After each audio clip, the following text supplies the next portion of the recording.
নেত্রী বেগম খালেদা জিয়া কে মুক্তির নির্দেশ দেওয়া হয়েছে। ইনশাআল্লাহ অতি শীঘ্রই আমরা আমাদের নেতা জনাব তারেক রহমানের স্বদেশ প্রত্যাবর্তন করবেন।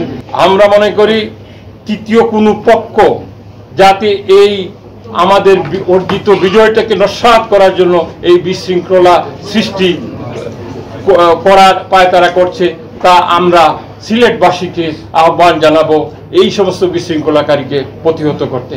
আজ সকাল থেকে আমরা বিভিন্ন টিমে বিভক্ত হয়ে এই সারিতে যারা কেন্দ্রীয় নেতৃবৃন্দরা যারা আছেন, জেলা মহানগর নেতৃবৃন্দরা আছেন, সকলেই আজকে বিভিন্ন জায়গায় এই সমস্ত বিশৃঙ্খলাকারী যারা এই ঘটনা ঘটাতে বিভিন্ন জায়গা থেকে আমরা বিভিন্ন উৎস থেকে আমরা সংবাদ পাওয়ার সাথে সাথেই সকলেই সকাল থেকে এই সংবাদ সম্মেলন আগ পর্যন্ত এই কাজগুলো করে আসছেন, যার জন্য আমরা হয়তো নির্দিষ্ট সময় এখানে পৌঁছতে পারিনি। আমরা দৃঢ় কণ্ঠে বলতে চাই সিলেট জেলা বিএনপি এবং সিলেট মহানগর বিএনপি এবং আমাদের এই কেন্দ্রীয় নেতৃবৃন্দ সকলেই, আপনারা সাংবাদিক বন্ধুগণ, আপনারা এই বিশৃঙ্খলাকারীকে যদি চিহ্নিত করেন,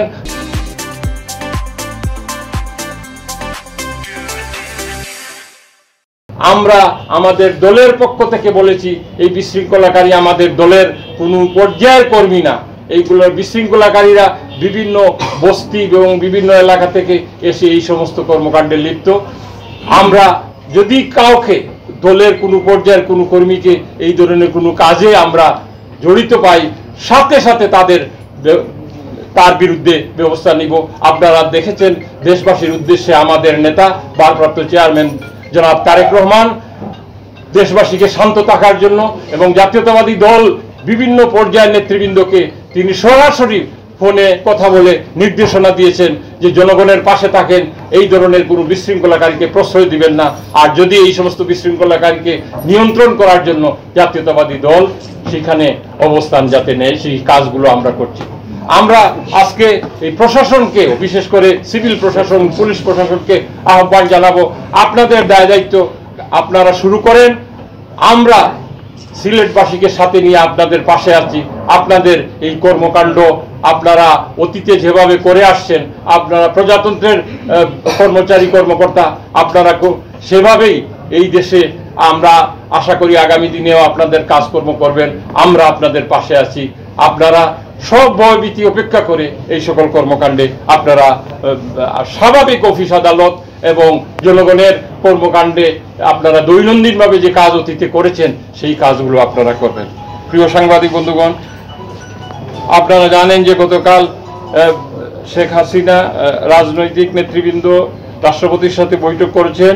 এই বিষয়গুলো তো আপনারা সবাই জানেন। আমাদের নেত্রী বেগম খালেদা জিয়া কে মুক্তির নির্দেশ দেওয়া হয়েছে। ইনশাআল্লাহ অতি শীঘ্রই আমরা আমাদের নেতা জনাব তারেক রহমানের স্বদেশ প্রত্যাবর্তন করবেন। আমরা জাতীয়তাবাদী দল তার আগমনের অপেক্ষায় আছি। আমরা বিএনপি এবং তার অঙ্গ সহযোগী সংগঠনের সকল পর্যায়ের নেতৃবৃন্দকে আমরা আমাদের নির্দেশনা দিয়েছি যে দলের যে নির্দেশনা গাইডলাইন যেটা আমি এতক্ষণ বললাম সেগুলো অনুসরণ করতে। সর্বোপরি এ বিজয় কারো একার নয়, এ বিজয় গণতন্ত্র, এই বিজয় স্বাধীনতাকামী, এই বিজয়ে ভোটাধিকার ফিরে পাওয়ার, এই বিজয় মুক্তিকামী জনতার, এই বিজয় 18 কোটি নিপীড়িত বাংলাদেশি সবাইকে জানাই শুভেচ্ছা।